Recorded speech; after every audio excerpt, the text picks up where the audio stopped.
Welcome everyone to another episode of Tell Me Your Story. This is a channel where I get to interview artists from around the world and we get to know them on a more personal basis. My name is Diego Mondragon and I'm just going to tell you a little bit about myself before I start this interview. I'm also a musician, and throughout my experience playing since I was a child, I've noticed that there are a lot of amazing, wonderful singers, performers, dancers, etc. And my goal for this channel is to be able to provide a spotlight, give these amazing musicians and performers a platform so that they could be better known throughout the world. And so that's the whole purpose of this channel. So thank you for tuning in. I'm very excited today because I have Pablo Cantua, who's a guitar player from San Diego. I do know him. He's a personal friend, and I'm very excited to have him here today. Pablo Cantua. Pablo Cantua is a guitar player, mixing virtuoso guitar fretwork and dynamic stage presence. Pablo Cantua is one of the top contenders in the current crop of artists emerging from Southern California. Performing Latin-based acoustic guitar music with manic energy, Cantua's appeal is broad, with touches of jazz, classic rock, Spanish favorites, and Tin Pan Alley standards in his eclectic sets. It's all tied together by his masterful playing, in the process making him a firm festival favorite. Among the events he's been a part of are the San Diego County Fair, Gator by the Bay, Chicano Park Day, NAMM, and Art Around Adams, all while recording on his own, as well as in collaboration with such bands as The Falling Doves, Maruja, Todo Mundo, and many more. Cantua's music is something truly special. It can be thrilling and exhilarating.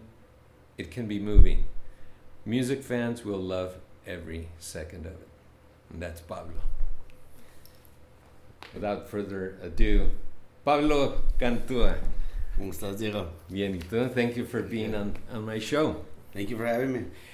Actually, some people saw the Facebook page on Tell Me Your Story that you were going to be my first person that I interviewed, first artist. And after viewing the video, I only had one camera, and I said, no, I have to make this justice, and I got 3 cameras now. Nice. And a better sound system, because I wanted to make, this interview justice, and you deserve that.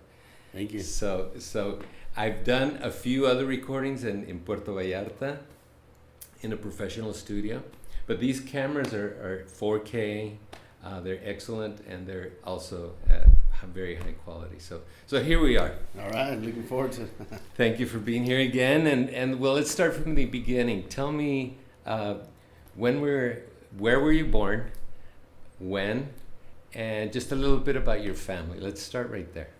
All right. Well, I was born in Tijuana, Baja California in 1981. Uh-huh. Come from a musical family. Father was a musician. And then we immigrated into the United States when I was a kid, around 8 years old. And then I started performing here, I think maybe around middle school, high school. You already started performing at That's when I started playing. That's when I started playing. Okay. Yeah, it was during middle school. Actually, my first instrument was saxophone.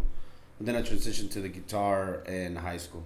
So then you had your father's influence with music, and what kind of music did he play? He played a regional Mexican style, Mm-hmm. so norteño Okay. style. So ever since I was a little kid, I was always told that it was already la traes en la sangre. Okay. You have it in the blood, yeah, like I say, Uh-huh. In the genes. in the genes. Yeah. Órale. So I understand that he was a full-time musician then? Yes. Okay. Yeah, he was a full-time musician. And you were exposed to that sort of environment. Yeah. As a kid, one of the memories that my mom has is that they went to go give a serenade to one of his friends' wives, And she says that they brought me in and I had a little tiny guitar. Oh, really? And I was sitting and I was playing with the musicians and I was very stoic, very serious. Uh-huh. You know, viene mi papel, playing the guitar, you know. Okay. In the serenade, I was like a little 3-year-old child. So those for you that don't know, serenade is serenata is very popular in the Mexican culture, where musicians are hired to go and play for either a loved one or a girlfriend, something like that, right? Yeah. La yeah. serenata, la La famosa serenata. Ahora, you were born in Tijuana, came to the U.S. when you were what age? I was like around 8 years old. 8 years old. 8 years old, yeah. So I kind of like, after that, I made my life here, you know what I mean? So I consider myself to be from San Diego. Okay, so your first language obviously was Spanish. Yes. Was it a difficult to transition into English because you weren't a little kid where you pick up language faster? At 8 years old, it's a little harder to pick up the English language. Was it difficult for you? Yes, it was, and I think it still is. But when I came over here, I think I only spoke 2 words in English, which was bathroom and RoboCop. So that Really, was it. RoboCop? Those are the only 2 words I knew. You know what I mean? That's funny. So yeah, I got picked on a lot by the other kids. You know, so you have to kind of learn it quick and kind of adjust to it. Okay. You know? So you assimilated easily, or where did you go to school? Because where I went to school was San Ysidro, and all I saw was Mexican kids, so it was easy to assimilate, you know? Yeah. Well, I went to the same school you went to. I went to Willow School. Willow School, yeah. So I went to Willow School, which is like the first one as you cross the border. But yeah, I mean, you still get the kids making fun of you and stuff like that, but although they're Mexican kids, you know what I mean? But that already spoke English, right? yeah, they already spoke English, so you know. I don't know what it is about our culture, you know, always putting la carrilla. carrilla. Yeah, but we went to Willow School, but I remember going to Willow School, walking through the fields, and there were little farms and cows, and then we had to go underneath the freeway in the tunnel. Did you? No, that was already. I'm talking ages and ages before. I think the bridge was already built, and there was a little bit more stuff out there. I don't remember the farms or any of that. No, man, the under the freeway bridge, that was a nightmare. Wow, to go in what there. a crazy adventure. Yeah, because either people would harass you in there or pick fights, or sometimes, you know, the drunks would get in there and they would do their thing and it would smell horrible, and so it was just having to go through that every morning. Oh, that must have been scary. It was a bit of a challenge. Yeah. Okay, so then San Ysidro. Where did you go to middle school and high school? I went to San Ysidro Middle School. Uh-huh. And that's where I picked up the saxophone. I was in band. And then after that, I went to Southwest High School. Okay. Yeah, and then Did you continue in band, or? So I continued in band. They gave me a clarinet instead of a saxophone because all the saxophones had already been signed out, and I was like, this is not as cool as the sax. So I remember I would hang out with a bunch of friends by this tree and by this cafeteria, and they all started bringing their guitars, you know. So I was like, man, that looks kind of cool. So I remember I had borrowed a guitar. My first guitar was borrowed. It was a Terminator guitar. They used to sell them at the heck is that?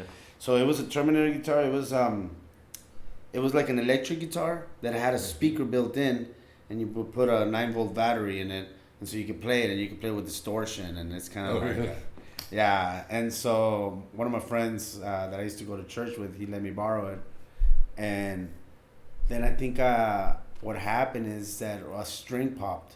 You know what I mean? Popped a string or two. So estaba toda molacha la guitarra, and I used to think strings cost $100 or something, so I never changed it. So I kind of played it like that. So I never really learned how to play chords. I kind of played with 4 strings. So I would just play like melodies on the first string or whatever I had, you know what I mean? And for I think for like 2 years, that's all I did, play melodies and 1 or 2 strings, you know what I mean? And one time I remember a good friend of mine, he asked me, he's like, hey, how come you don't play chords, guitar chords? And I answered him. I was like, "Oh, that's because I'm a lead guitar player." You know. Good answer. but that's because I didn't know and I didn't have the whole strings. Right. You know what I mean? So I see. then later on, I strung that one, and I think for the first few years I played on borrowed guitars. It wasn't until my uncle, his father had passed away, and he had a bunch of stuff that he was kind of selling from him, like golf clubs and old guitars and stuff like that. And my mom bought me my first guitar, which was a 1957 K guitar. So this thing was like a vintage antique with F holes, kind of like the violins. Was it acoustic or Yeah, it was an acoustic guitar. steel string or Steel nylon? string, Okay. steel string, and that was my I'm first. sorry, guitar. I don't know much about guitars myself, but Yeah, it was my first guitar, man. Okay. And I remember it was like all the rave at school because nobody had seen a guitar with the F holes. You know, it was usually you see it with the sound hole, and so this guitar looked different. so know? you automatically went up the scale of Yeah, everybody wanted to play that Hierarchy. guitar. You know what I mean? And it was like a vintage guitar. It was like wow. Hey, check so out Pablo with a vintage guitar. Yeah. Really? So I you know, and I still have that guitar. It's my pride and joy. Really, I you love still it. have it? Oh yeah. Yeah. Still plays well? Oh yeah. How Oh yeah. cool. yeah. How That cool. guitar has always been top notch. Uh-huh. Well, let's move forward a little bit into your professional life as a musician. When did you start playing professionally? So I would say that I started playing professionally during college. So I had already kind of like during high school I had done like little gigs at the coffee shops. We used to have this thing called the coffee houses, and we used to perform there, and we used to perform for like assemblies and things like this. When you say we, did you put a little group together or just friends? You or know, it was solo? never a band. It was always like, oh, you play the drums, you play this, and we kind of just okay. jammed it out. But it wasn't until college when I was in Southwestern College that I had entered a contest called the FOSA Festival of Student Arts. Mhm.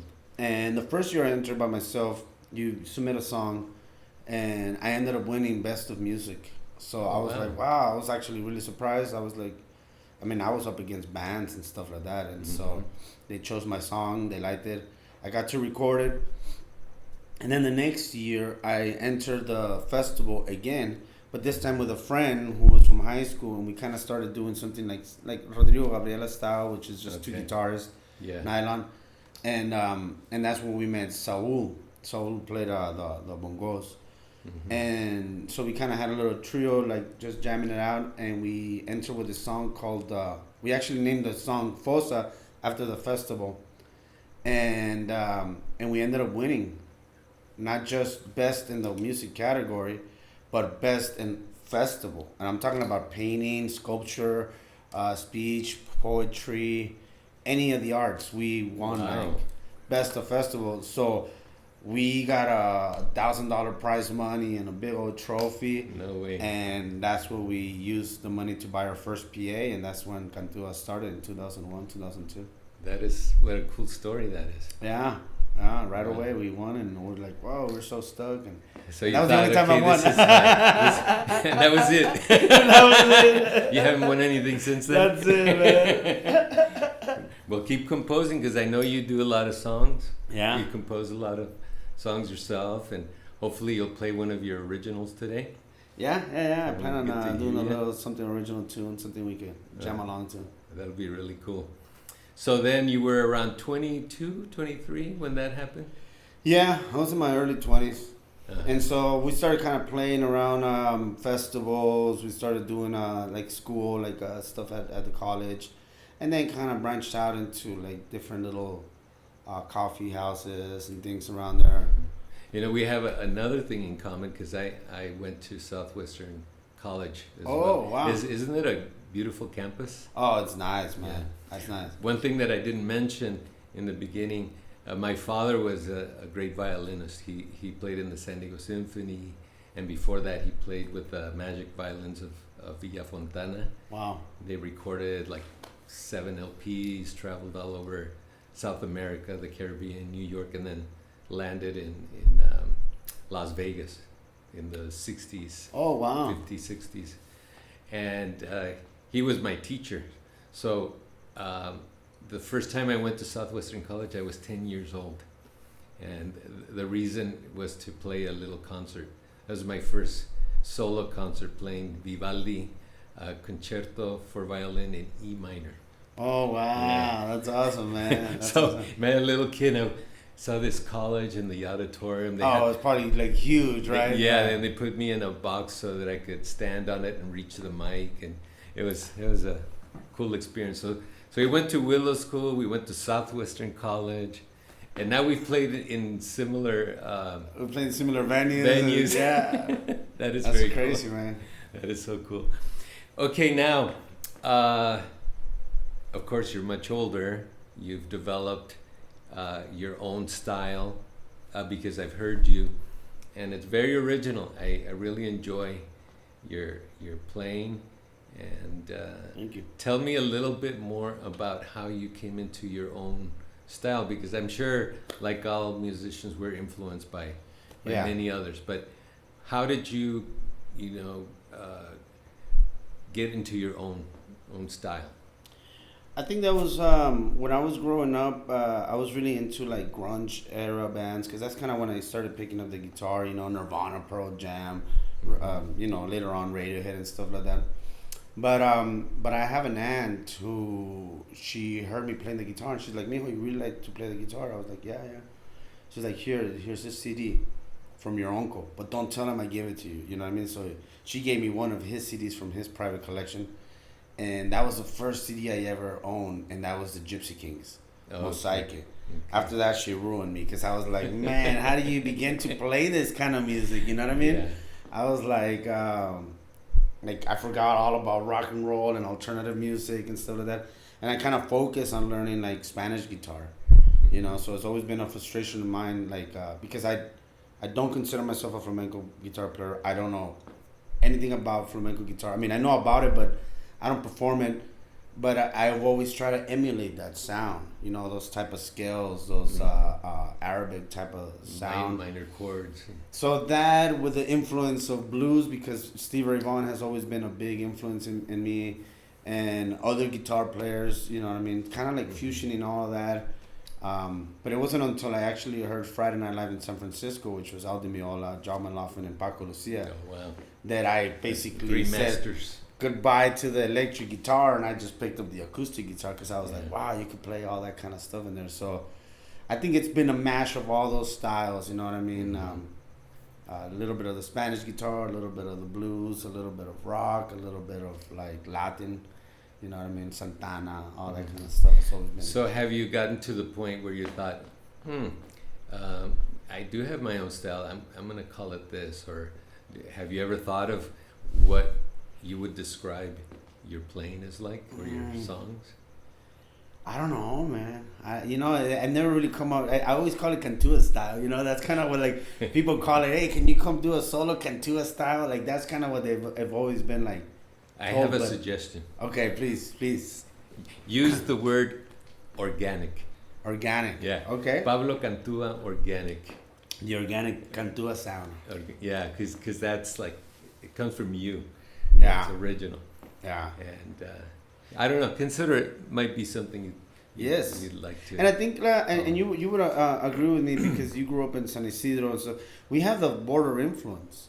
We have the, as a border musician, you have to not only know your classics and rock and Beatles, Rolling Stones, all this stuff, but you also have to know the rock en español, the regional, the Luis Miguel, the Timbiriche, all this type of things. So I think we are very lucky in that sense that we get both, the best of both worlds, you know what I mean? True. And we can put that into our music, and that's kind of what gives us a very, like you said, organic border sound, And you know what? You're right, because when I hear your music, it does have that influence of border town, Mexico, and of course U.S. All that mashed together. Yeah. Yeah. Can't help it. Yeah. It's where we're at. We're a product of our environment, as they say. It's what they call Salinas country, which is like 100 miles north of the border and 100 miles south of the border. That whole stretch of land. I had never heard that. Salinas country? Yeah, that's what I mean, back in college, that's what a teacher of mine used to call it. Okay. So it's like, you know, we have the best of both worlds. You have to adapt to it, you know, because you're playing for an Anglo audience, but you're also playing for the Latino audience, the tias, the tios, all that stuff. They want to hear the rancheras, and these guys want to hear Tom Petty. And, you know what I mean? So you got to play both. You got to know. And the people somewhere in the continuum, you know? Yes. Because we have a lot of Latinos, Mexicanos that don't even listen to Latino music. Yeah. And all the way up and down, you know, the scale. Yeah. So, and not only that, but also too generational, like, because we're playing, especially when we're playing at these restaurants, at these clubs and stuff like that, you're playing for a younger audience and an older audience. So you have to know your Beatles and your Justin Bieber. You know what I mean? It's like exactly a little bit of everything. That's very true. So tell me, Pablo, what is in store for you for the future? Do you have any plans, any goals? Are you writing any music to put a CD together or anything like that? So I have been writing music for the longest time. One of the things that I kind of find it very hard is to release original music. It's always been like, I don't know, like a mental block. I guess maybe sometimes you kind of expect too much from yourself, but there's a lot of music that I've been writing. Also to collaborating with a lot of artists that have been doing this for many years. So that's coming along. And right now I'm kind of like concentrating on kind of like fusioning a little bit more of taking it a little bit step further on my style with the new setup, because I'm performing with a MIDI guitar, so I'm experimenting with more electronic music, more electronic sounds, and kind of fusioning it all together with the loops. And so all that kind of stuff is kind of what I'm working on, you know, trying to perfect it and eventually put it all together. I did release a song earlier this year on Spotify. It's called Rumba de la Luna. And it was the first song that I've actually ever released on any digital platform or anything. Where can people find that? On Spotify. It's called Rumba de la Luna. They can find it on iTunes, Amazon, any digital platform. Do they just type in Pablo Cantua or the name of the song? So I found out that like I put it as Cantua, but then there's another Cantua from Brazil or something like that. So it might be confusing there, but to better find it, just go to pablocantua.com. As soon as you log into my website, it's the first thing that it'll take. It has a link in there that'll take it to my Spotify. Well, we are out of time. However, I wanted to extend another invitation in the future when you have some of your material written, and possibly even make this the launch pad. The launch pad or la primicia. Yeah. I don't know, say la primicia in English. The feature your song, and that would be really cool if you'd come back and do that with me. That would be awesome, and thank you so much for opening your space to me and for inviting me. Pablo, thank you so much for being here. Yeah, well, always a pleasure. I really appreciate it. And let's hear some of your music. Cool. What are you gonna play for us today? So there's this song that I've been kind of working on. It's called La Cumbia De Miguitara. Okay, is that an original? Yeah, so it's kind of like an original idea that I came up with. Okay. And so it kind of mixes a little bit of the cumbia rhythm with a Spanish guitar, and then hopefully you can put in some violins in there and we can jam it out. You want me to join in a little bit? I would love to. I haven't heard it, but I'll improvise on it if that's okay with you. That would be great. Cool. Well, let's do it. Folks, ladies and gentlemen, thank you so much for being here. Let's listen to Pablo Cantua.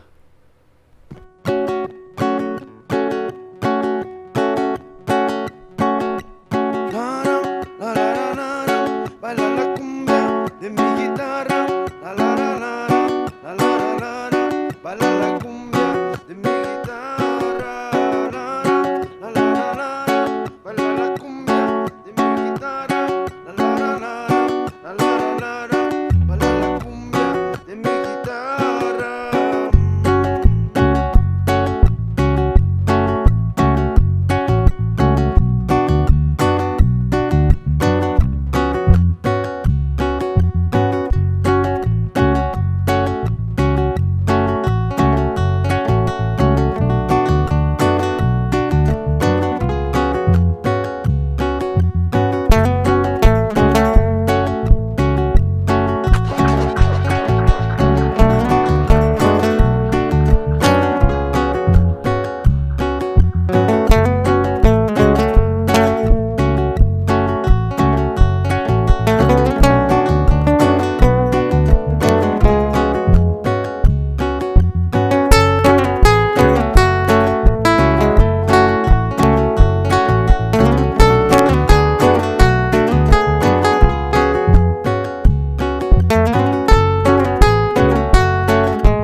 Pablo, thank you so much for being here. I really appreciate it.